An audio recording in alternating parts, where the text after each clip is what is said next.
G'day, Bomber fans. Well, it has been rumoured, it has been speculated, and now it has been announced and confirmed. Essendon have found a new head of high performance, and this is very, very good news, by the way, because Matthew Inness from West Coast has joined the club. You guys may be thinking, we're poaching a member from the worst club in the competition, but there's a bit more to it than that. I think this is a very good pickup for the Bombers, and hopefully, if we go based on his previous experience, hopefully this helps the club in a big way going forward. So let's talk about this. Alrighty, so Essendon had a pretty stinky year with injuries this season. It was not fun. At one stage, I think we had either 20 or close to it on the injury list. We were playing with about 5 or 6 available players left over from the AFL squad each week. It was brutal, and it will continue to be brutal early next year because we've got some big players, some big names sidelined early in the season. We'll be feeling the effects of this injury crisis for a little while still. And because of that, Essendon were forced to act and investigate, and part of that investigation came the sacking of Sean Murphy, who had been with the club for a few years. Unfortunately, whether it was his fault or not, he just didn't manage to find success out of the squad from an injury point of view. This year was just incredibly frustrating. You've got Langford and Ridley having, I think, 3 soft tissue injuries in the 1 year. Zach Reed, who showed so much promise, went down with 2 hamstrings. All the long-term ones, you've got Nick Martin's ACL, Lewis Hayes, Nick Bryan, Tom Edwards, all ACL. You've got Darcy Parish in his calf, Setterfield in that foot. There are so many injury-prone players at the club, and then you've got all the random and unlucky long-term injuries. It was a bit of a disaster. It was, a lot of luck, a lot of mismanagement, and it has really, in reality, probably set the club back a tiny bit. And it's also, it has helped expose some young guys for the future, but losing Martin and Hayes for most of next year and having guys like Ridley and Parish clearly doubt their place at the club with those common injuries, it's gotten to a stage where players are going to start thinking about leaving the club because they don't feel like their bodies and well-being are being handled well enough here. So obviously something had to change. The last time I remember a team being decimated to this extent was West Coast in 2022, where they were forced to use 47 players throughout the year because of injury, and I think also COVID had a play on that as well. But 47 players, that's a lot. That is 4 more than we used this year. So they were in a genuine crisis. I believe from memory they were granted access to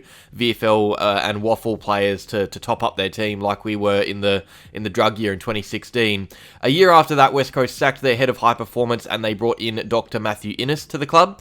That is at the end of 2023, and now 2 years later, the Eagles, aside from Elliot Yeo really, I can't think of too many players properly suffering from recurring injuries there. Correct me if I'm wrong, any West Coast fans, but the club has really turned a corner under Inness, and you can see it with the public reactions. Their fans are unhappy by this loss. You don't usually see fan bases complain about losing head of high performance managers. It's usually the opposite. They're trying to kick them out after an injury crisis, but Matthew Inness genuinely helped get the Eagles out of that mess and found themselves in during the early 2020s. You look at their availability week to week, it was nowhere until Inness got to the club, and now they've got a lot more to choose from week to week. Yes, they're not a good club, so I mean, they haven't gone on to win a flag or anything, but it's helped them get to a point where they can actually judge the list going forward. The club's not doing the right thing, but Inness, while he was there, was doing exactly what he was supposed to do, and it's what we were really wanting to be doing this year, looking at the list and seeing what we can get out of it. I think as amazing as it would have been to have Darren Burgess join the club, one of the biggest names in this space, you have a clear and linear timeline with West Coast and Essendon's injury crises. 2022 West Coast, 2025 Essendon, and the Bombers saw one man come in and help fix the issues at West Coast, and that man is Matthew Inness, who is available now. So he brought him in to try and do the same for us. I think if his time at West Coast is anything to go by, we've seen someone who knows or has experience in fixing a broken squad, but also before that he was a long-term member at the Western Bulldogs as well. He was the head of sports science and physical performance there. He actually helped the Bulldogs find success in 2016 with their grand final. He was there for that run. So he has success rebuilding clubs, success in, I guess, finding success. He is quietly one of the better names going around in this landscape.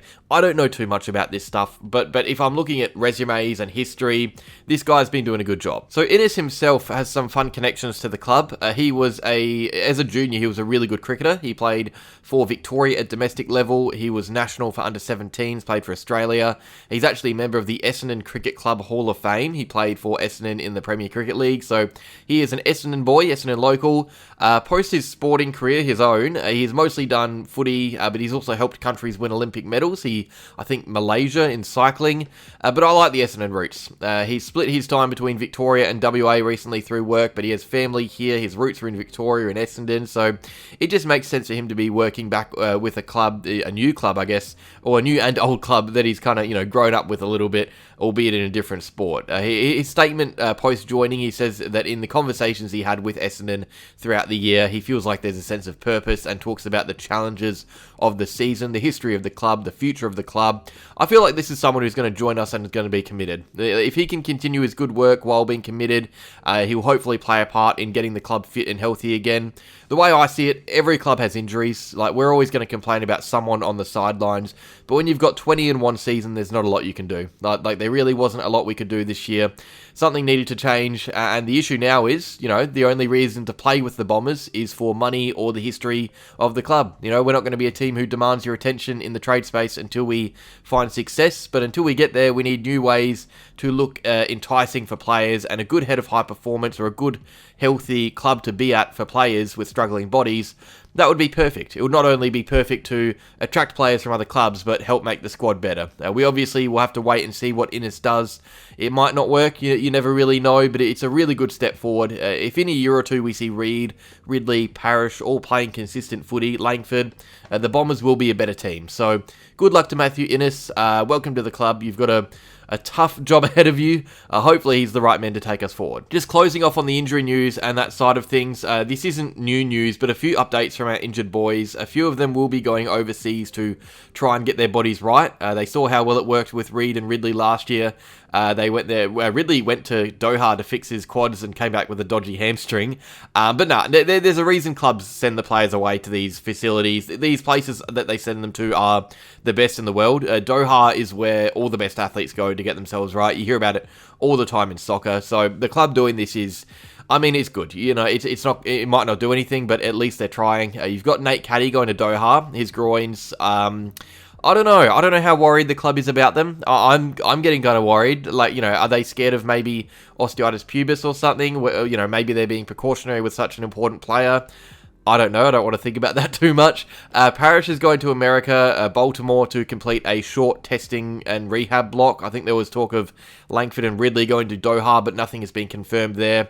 Reid's been overseas. He is going to be right to go on the preseason, but he's going to be doing sessions with a specialist sprint coach. Same with Jordan Ridley. I think these two are going to be doing the same sessions with that sprint coach to get on top of those long stride muscle injuries. I think on the injury list right now, if we're looking at who's going to be available for preseason, Parish is going to be right to go. Sardis, Caldwell, Archie May. There's going to be quite a few healthy boys. It's just about how long they stay healthy. Hopefully Inness helps that a little bit. And also, before I go, I should say there are going to be quite a few players on our list looking at this off-season and thinking, deciding whether or not they persist with the club under or just persist with the club or look elsewhere. But Matthew Inness, I don't know if this is just a big addition for the future of the club, but maybe this year too, because I wouldn't be surprised if a few squad members maybe have a chat with him, suss him out, suss out the vibe going forward. I'm looking at Ridley, I'm looking at Draper, Langford, Parish, these guys that are all really unsettled and not trusting the club with their bodies. I think any trade requests to come from any of them will be put on hold until they suss out the vibes with Inness a bit. But yeah, that is all. Cheers for watching, Bomber fans. Again, welcome Matthew Inness. Hopefully everything goes well. Hopefully he gets to work and builds the club up again. That is all. Cheers for watching. Like, subscribe, and go Bombers.